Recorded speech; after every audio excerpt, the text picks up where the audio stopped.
우리 하피하피 대에 서로 인사하겠습니다. 한 주간 평안하셨습니까? 반갑습니다. 저는 평안하셨습니까? 반갑습니다.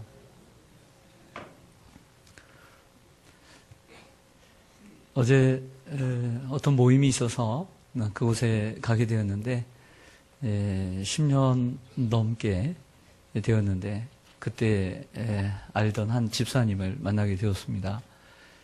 그 집사님에게는 아들이 있는데 그 아들이 군대에 가게 되었답니다. 그런데 군대에 들어가자마자 몸을 크게 다쳤습니다. 그래서 무려 군 생활하는 2년 동안 너무나 힘들고 너무나 고달프고 2년 동안 그렇게 몸이 아팠다고 합니다. 우리의 자녀가 군에 가서 들어가자마자 크게 다쳐서 군 생활하는 동안에 고생을 했다고 한번 생각해 보십시다. 얼마나 힘든 일이겠습니까? 그 자녀가 조금 아파도 힘든데 2년 동안이나 아플 정도로 고생을 했다면 그 부모가 얼마나 마음이 무겁고 힘들었겠습니까? 그런데 이 집사님의 고백을 이렇게 간증을 들었어요. 목사님, 그렇지만 지난 2년 동안 내가 잃은 것보다 얻은 것이 더 많습니다. 그래서 그분의 표현을 빌리자면 손을 가지고 제 아들이 이 육체적인 고통 때문에 도리어 하나님과 더 가까워졌고 하나님을 인격적으로 만나게 되었습니다. 완전히 하나님께 돌아오게 되었습니다. 할렐루야. 얼마나 많은 친구들이 군대 생활을 하고서 방황하고 또 믿음 다 놓고 오는 친구들이 얼마나 많습니까? 그런데 도리어 그 육체적인 고통이 영적인 회복과 부흥이 된 줄로 믿습니다. 여러분, 우리는 살아가면서 위기를 만납니다. 그러나 그러한 삶의 위기는 축복의 문을 여는 새로운 기회가 될 수 있습니다. 그러므로 삶의 위기는 하나님의 기회라고 정의하고 싶습니다. 따라서 하겠습니다. 위기는 하나님의 기회. 다시 한번 따라서 하겠습니다. 위기는 하나님의 기회. 우리는 살아가면서 많은 기회를 얻습니다. 어떤 때는 내 앞에 기회가 왔을 때는 기회인지도 몰라요. 근데 대부분 언제 깨닫냐면 기회가 지나가고 난 다음에 아차! 이게 나에게 기회였는데 그러면서 후회할 때가 참 많습니다. 우리는 좋은 기회를 선용하지 못하고 잘못 사용하여 또 피해를 보는 경우도 있습니다. 섬길 수 있는 기회였는데 아차! 내가 그때 섬길걸. 섬기지 못하고 헌신할 수 있는 기회인데 헌신하지 못하고 사랑할 수 있는 기회인데 사랑하지 못하고 회복할 수 있는 기회인데 회복하지 못하고 살릴 수 있는 기회인데 죽이고 이런 경우들이 참 많이 있습니다.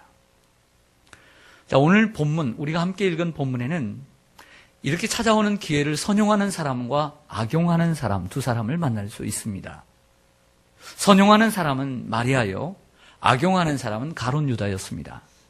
하루는 예수님께서 베다니 시몬의 집에 거하게 되었는데 그 잔치 자리에서 마리아는 300데나리온이나 되는 그 비싼 향유를 예수님의 머리에 부음으로 예수님께 대한 헌신의 기회로 예수님에 대한 사랑을 표현할 수 있는 그 사랑의 기회로 삼았습니다. 그런데 똑같은 상황에서 가룟 유다는 그 마리아를 그 무려 1,500만 원이나 넘는 그 300데나리온을 한순간에 낭비했다라고 지적하고 멸시하는, 비방하는 자리로 더 나아가서 3년 동안이나 따라다녔던 그리고 쫓았던 그 예수님을 팔려고 넘겨주려고 무엇 때문에? 돈 30냥, 은 30냥을 취하기 위한 기회로 악용한 것을 볼 수 있습니다.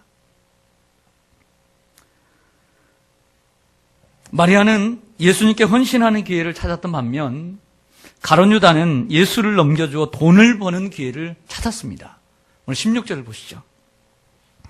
마지막 16절을 보시면 그가 그때부터 예수를 넘겨줄 무엇을 찾더라? 기회를 찾더라.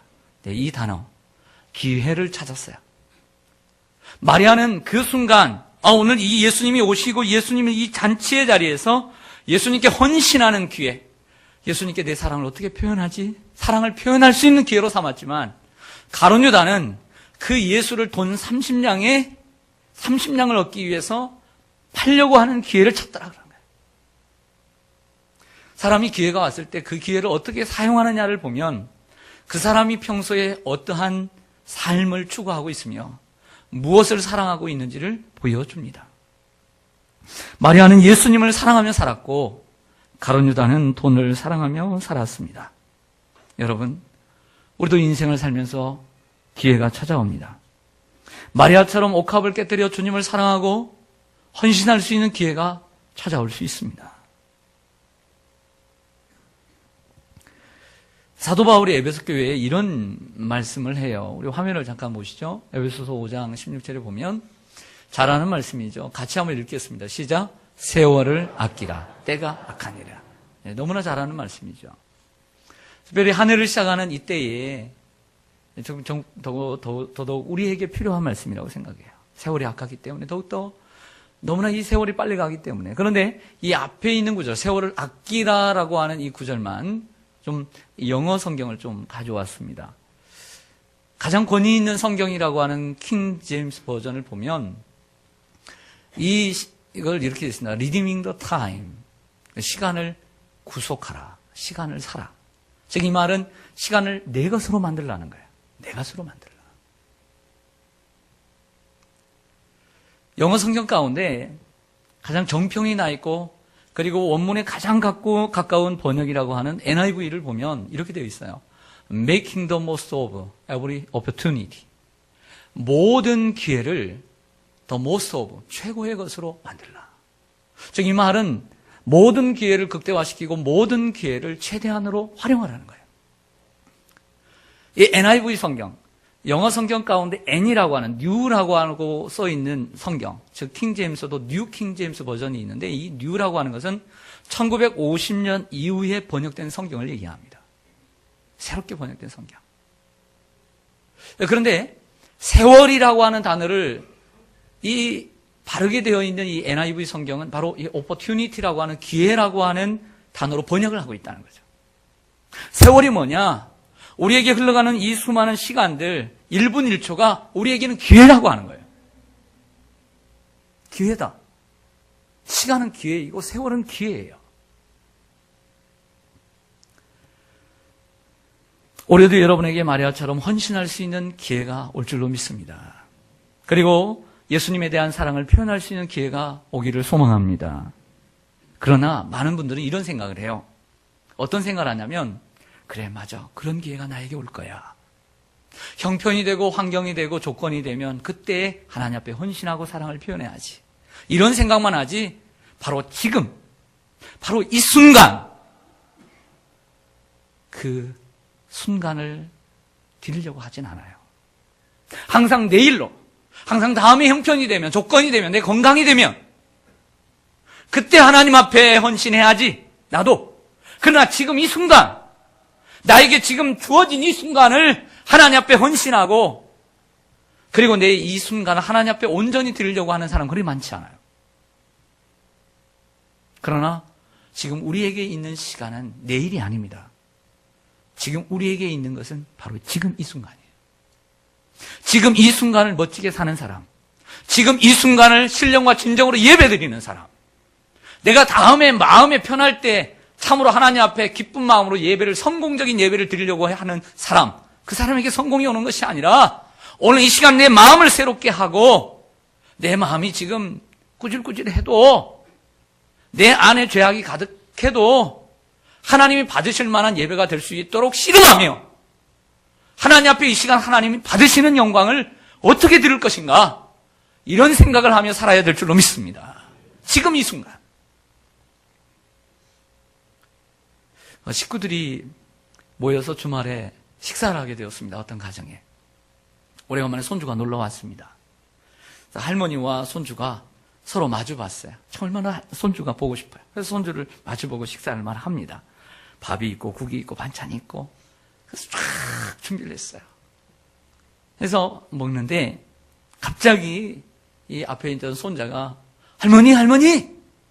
이렇게 부르는 거예요.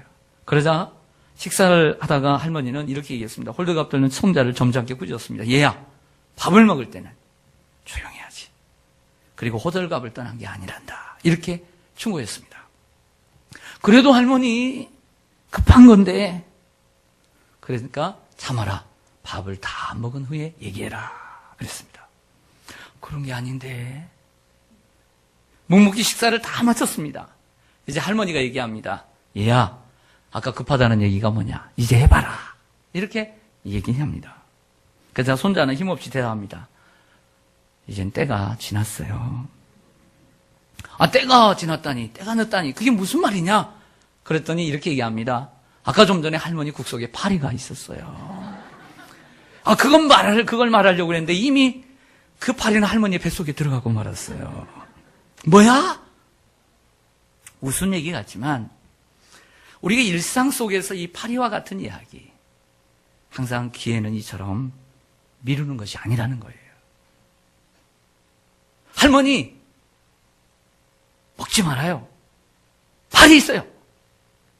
기회가 있다는 거죠. 기회를 미루면 안 된다는 것입니다. 자, 오늘 우리가 읽은 본문 속에는 제가 두 사람을 비교했습니다.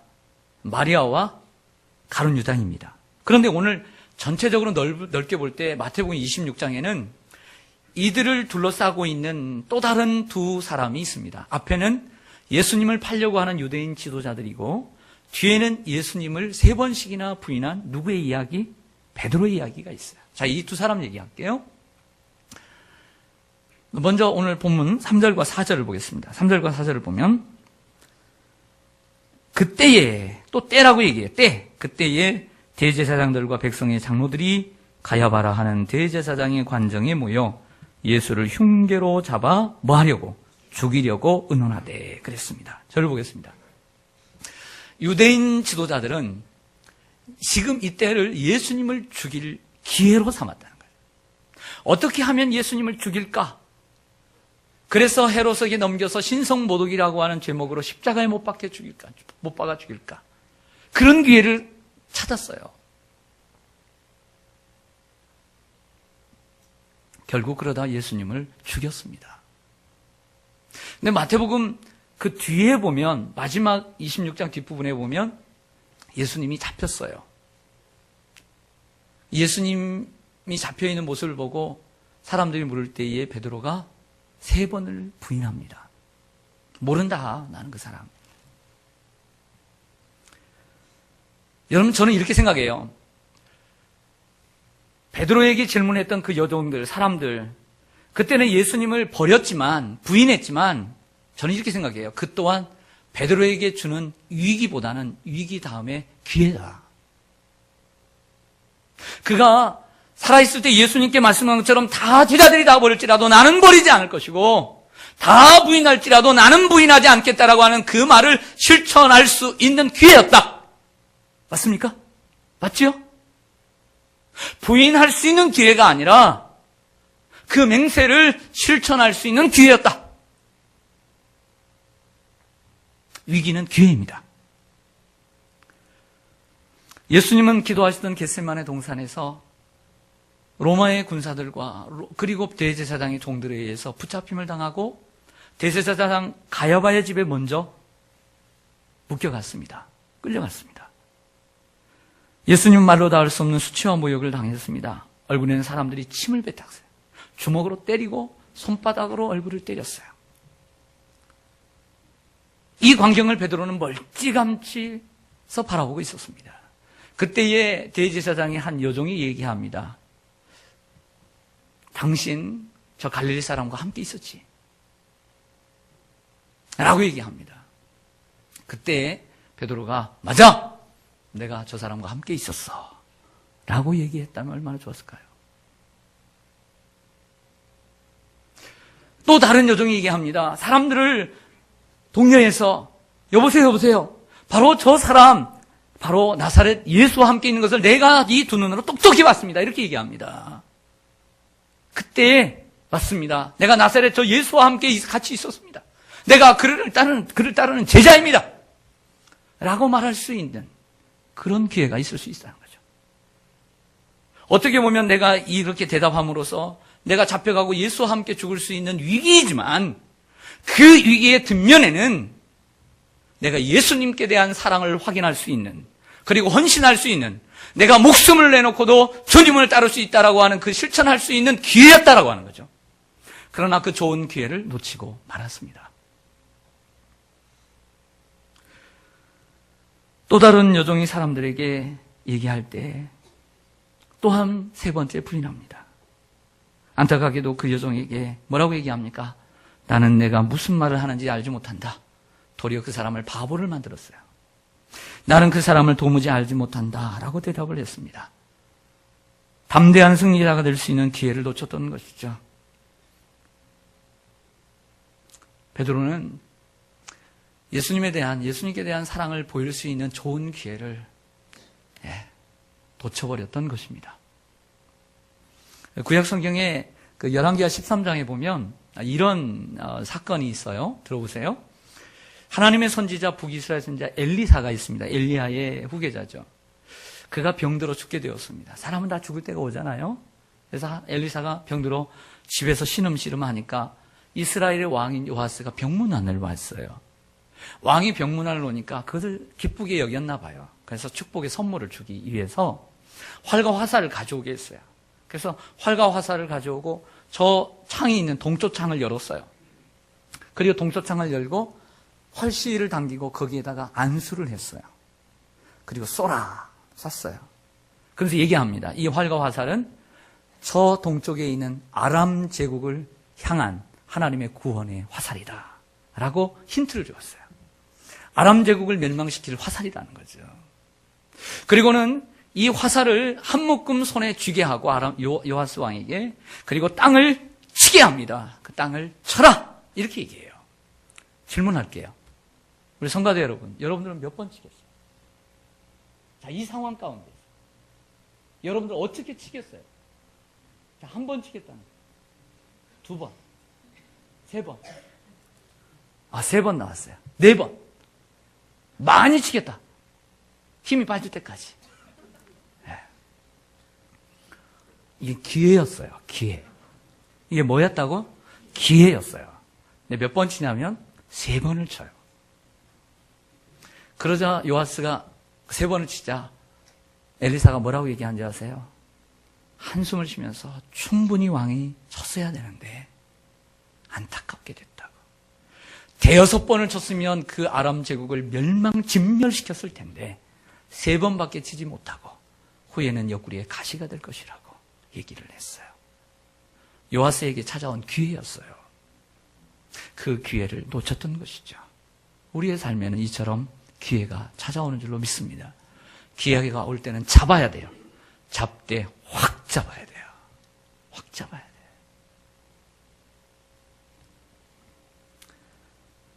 자, 말씀을 중간에서 다시 한번 정리하죠.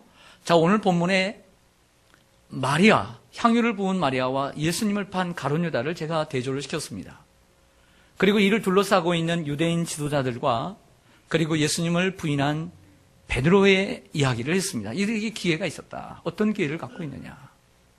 근데 이 네 명의 사람들 가운데 저는 앞에서 가룟 유다 그리고 뒤에서 베드로, 이 두 사람을 다시 한번 비교할게요.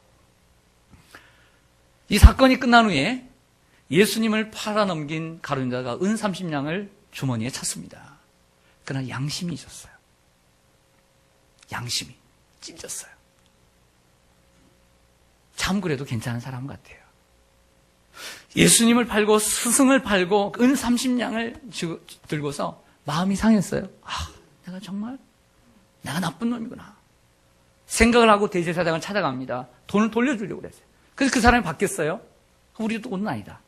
어떻게 합니까? 그 성소에다가 은 30냥 던져놓고 가서 죽어버려요. 자살해서 죽어요. 스스로 뉘우쳐서 스스로 죽고 말아요.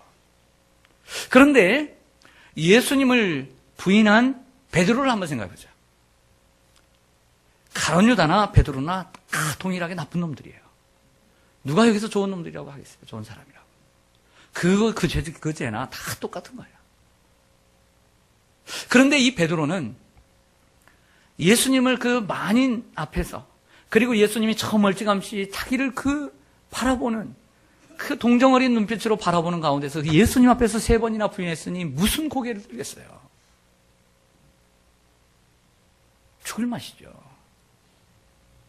그러나 어젯밤에 예수님께서 베드로야 내가 다 굴기 전에 나를 3번 부인하리라, 그 말씀이 생각이 나서 밖에 나가 혼자서 그 다 큰 어른이 통곡하며 울었더라 그랬어요. 통곡하며 울었더라. 그 울음이 회개의 기도냐 아니냐 논쟁은 분분하지만 저는 회개의 기도라고 생각을 해요. 적어도. 그러나 스스로 뉘우쳐 회개하고 죽은 가룟 유다와 예수님의 말씀을 붙잡고 회개한 베드로의 인생은 달라졌다는 거죠. 모두 다 파멸에 이를 수 있고 자멸에 이를 수 있는 상황이었지만 가룟 유다는 선택을 잘못해 그 기회를 잘 포착하지 못해서 회복으로 나가지 못하고 죽었다는 거죠. 그러나 베드로는 그 절망의 상황 가운데서 회개할 수 있고 회복할 수 있는 기회를 얻은 거예요. 그리고 다시 주님을 붙잡았습니다. 그러자 주님이 찾아오셔서 치유해 주신 줄로 믿습니다. 그리고 그 인생이 회복되었어요. 가룟 유다처럼 멸망으로 끝날 그 인생이 더욱더 멋진 인생이 된 줄로 믿습니다. 여러분, 우리에게도 회복의 기회가 옵니다. 그리고 회개의 기회가 올 줄로 믿습니다. 여러분, 우리가 많은 죄가 있습니다. 하지만 우리가 잘못이 있어요. 하지만 우리가 살다 보면 사업을 하면서 사람들 사이에서 잘못된 인간이 될 수 있어요. 하지만 하나님께서 우리를 사랑하고 계시기 때문에 우리는 다시 회복해야 될 줄로 믿습니다. 여러분들이 다시 일어서는 은혜가 있기를 원합니다. 사람에게 혹은 여러 가지 일로 여러분들이 나쁜 사람이 되어 있을지라도 여러분 낙심하지 마세요. 스스로 목숨을 끊지 마세요. 베드로처럼 주님의 말씀 붙잡고 다시 일어서세요. 그럼 주님이 여러분들 찾아오실 것이고 새로운 사명을 여러분에게 주실 것이고, 비록 그 상처는 우리 속에 남아있긴 하지만 베드로처럼 우리는 아름답게 인생을 멋지게 살아가게 될 줄로 믿습니다. 구약성경에 에스더라고 하는 책이 있습니다. 아시죠? 에스더는 유대인인데 페르시아에 잡혀갔습니다. 그런데 그 포로가 일약 왕의 왕비가 되었어요. 근데 문제는 왕 다음에 높은 사람인 하만이라고 하는 최고의 권력자가 유대인들을 무척 싫어했어요. 유대인들에 대한 그 미움이 가득했던 거죠. 네, 히틀러처럼. 그래서 유대인들을 죽이고자 계획을 세우고 왕에게 허락을 받고 D-Day까지 정해놨어요. 이 사실을 알게 된 사촌오빠 모르드게가 인편을 통해서 그 동생 에스더에게 말을 전합니다. 이 소식을 알게 된 에스더가 물도 마시지 않고 먹지도 않고 3일 동안을 금식합니다. 그리고 죽으면 죽으리라고 하는 각오를 가지고 왕에게 나아갑니다. 그때는 왕에게 함부로 나갈 수 없었어요. 자, 중간 생략. 더 하다 보면 설교 시간도 부족하고 여러분들이 가서 읽어보세요. 결론! 그 에스더가 결국에는 유대인 민족을 구원한 줄로 믿습니다. 근데 제가 말씀드리고 싶은 것은 그 사촌오빠 모르드게가 에스더에게 한 말 한번 들어보세요. 에스더야, 내가 그 왕위의 자리를 얻은 것이 이 때를 위함이 아닌지 누가 알겠느냐. 바로 이 때가 뭐냐면 내가 왕비가 된 것이 바로 내 유대 민족을 구원할 기회가 아니냐. 할렐루야. 그리고 그것을 그 기회로 삼고 에스더가 죽으면 죽으리라고 하는 각오를 가지고 왕에게 나갈 때의 백성을 구원한 줄로 믿습니다. 에스더는 기회를 잡은 거예요. 기회가 왔을 때 기회를 잡음으로 그 유대 민족을 죽일 수 있었지만, 그들 구경밖에 못할 수 있었지만 그들을 살린 줄로 믿습니다. 사랑하는 성도 여러분, 우리의 삶에는 누군가의 모함으로 내 인생의 위기를 맞을 때가 있어요. 여러분들이 잘못하지 않았음에도 불구하고 누군가의 그 모함으로 여러분들의 인생이 흔들릴 수가 있어요. 그때 우리는 실망하거나 절망해서는 안 됩니다. 우리 하나님 앞에 기도해야 합니다. 하나님께서 그 원한을 풀어주시도록 기도해야 될 줄로 믿습니다. 여러분들에게 그런 원한이 있다면 하나님이 풀어주시기를 원합니다. 여러분, 열왕기하 5장에 보면 이런 성경의 에피소드가 있어요. 이스라엘 이야기가 아니라 아람 제국의 군대 장관이었던 나아만의 이야기. 혹시 아십니까? 아시죠? 이 나아만이 얼마나 훌륭했냐면 왕이 완전히 신임할 정도로 개국공신이었고 그리고 최고의 용사였어요. 그렇게 잘 나가던 그 나아만의 인생에 어느 한순간에 위기가 찾아와요. 절대절명의 위기. 그것은 누구도 해결해 줄 수 없는 위기였어요.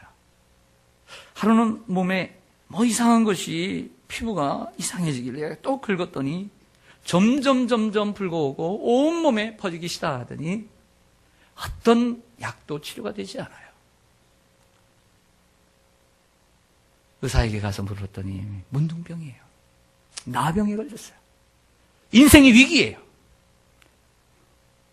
세상을 다 얻으면 뭐합니까? 돈이 다 있으면 뭐합니까? 권력이 있으면 뭐합니까?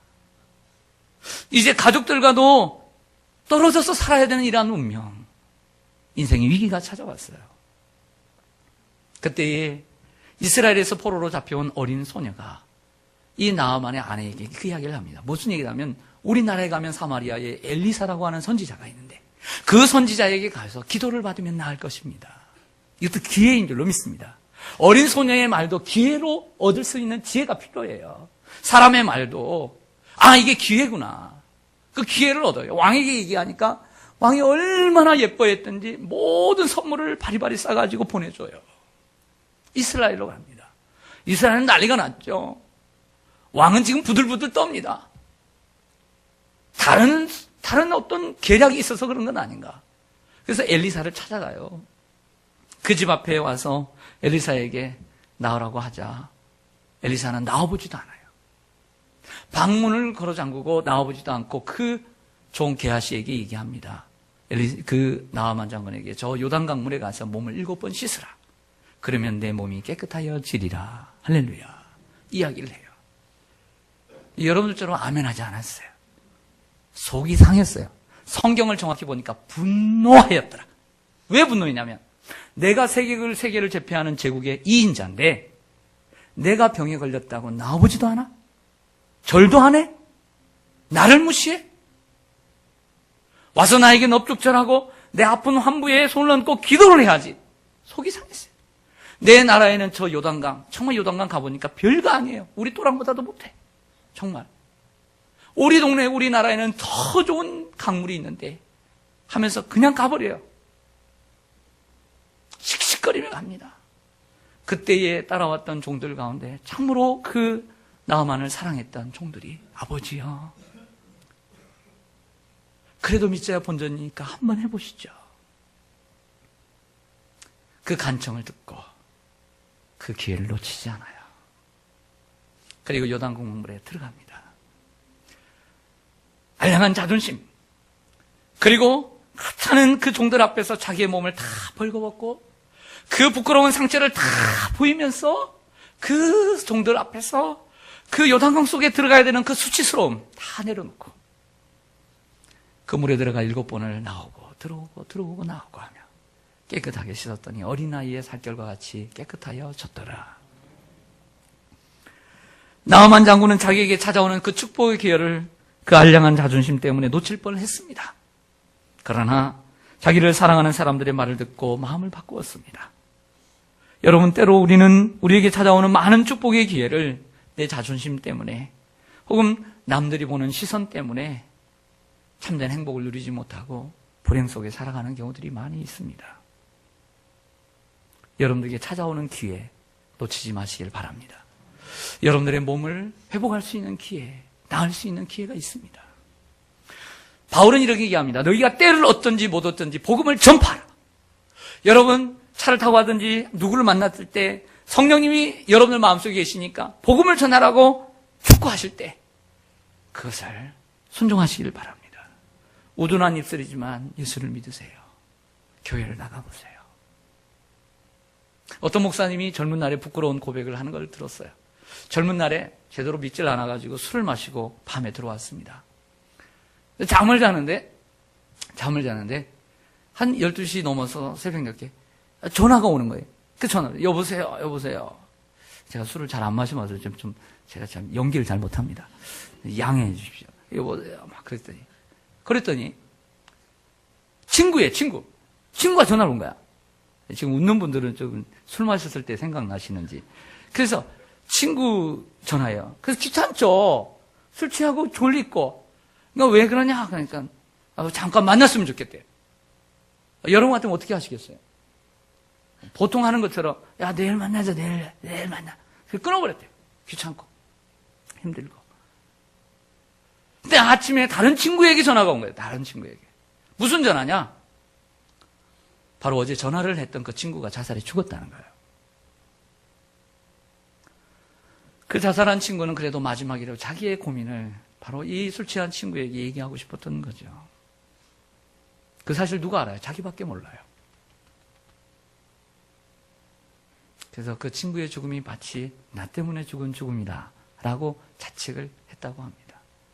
그리고 그 다음부터는 어떤 일이 있어도 나에게 급한 전화가 오든 누가 나를 찾을 때에 그 사람과는 꼭 내가 잠시라도 대화를 해야 되겠다는 마음으로 뉘우치며 산다는 목사님의 그런 고백을 들었습니다.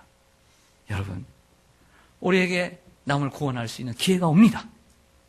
남을 구원할 수 있는 기회가 와요. 도울 수 있는 기회가 와요. 그 기회가 왔을 때 도와주시길 바랍니다. 또한 복음을 듣는 사람도 마찬가지예요. 하나님을 평생 안 믿고 불교, 그리고 나 자신을 믿었던 사람들 계십니까? 누군가가 복음을 전할 때 그 복음을 알량한 자존심 때문에 이제는 내가 나이 들어서 어떻게 예수를 믿어? 그런 알량한 자존심, 남에 대한 시선 내려놓고 주님이 나를 부르실 때 그 기회를 놓치지 않고 복음을 받아들이고 교회를 나와야 될 줄로 믿습니다. 말씀을 정리하겠습니다.